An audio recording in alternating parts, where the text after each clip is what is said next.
اور پھر پیٹ کا روزہ.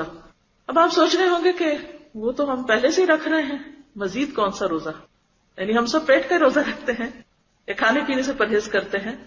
ہاں پرہیز کرتے ہیں، لیکن رہی صحیح کسر افطار میں پوری کر لیتے ہیں. تو اس سے بھی بچنے کی ضرورت ہے.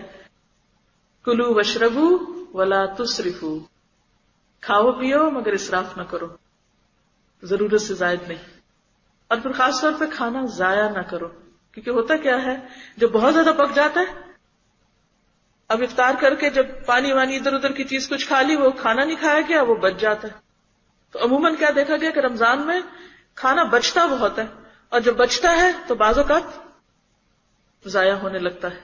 اسراف کیا ہے؟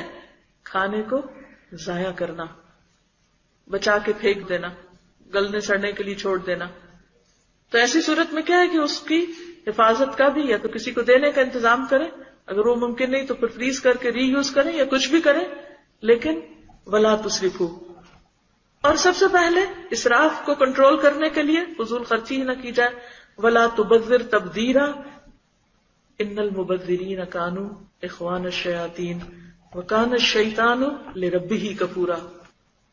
اور اس کے علاوہ جب بھی لقمہ اٹھائیں اور کھائیں اور افطار کریں یا سحری کریں، سوچیں کہ یہ لقمہ حرام کا تو نہیں، سورس آف انکم جو ہے وہ حلال ہے.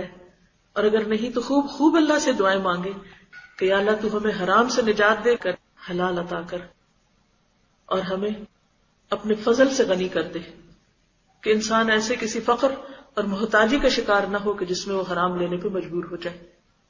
تو حرام سے بچنا اور بچنے کی کوشش کرنا، اور ان تمام ذرائع کو بھی دیکھنا کہ ہم حاصل کہاں سے کر رہے ہیں اور وہ سورس آف انکم کیا ہے، اور وہ جو کھا رہے ہیں وہ کیا ہے. کیونکہ بعض اوقات ہم اس پر بھی بہت احتیاط کر لیتے ہیں، اچھا ہماری آمدنی حلال ہو، فائن حلال ہے، لیکن اس حلال آمدنی سے جو خریدتے ہیں جا کے اس میں حلال حرام کی پرواہ نہیں کرتے. بہت سے لوگ روزے کی افطاری کے لیے ایسی فوڈ خرید لیں گے جس کے انگریڈینٹس ہی حلال نہیں ہوں گے. تو اس سے بھی بچنے کی ضرورت ہے، کیونکہ اگر ہم خریدنے کے معاملے میں غفلت کا شکار ہیں اور حلال حرام کی پرواہ نہیں کر رہے اور جو بھی ملا اٹھا لیا، اور یہ کہہ کے کہ یہ تو سب ریجیڈیٹی ہے اور یہ تو بہت باریکیوں میں لوگ پڑ گئے ہیں، نہیں، اس میں احتیاط برتنا بے حد ضروری ہے. اور یہ پیٹ کا روزہ ہے.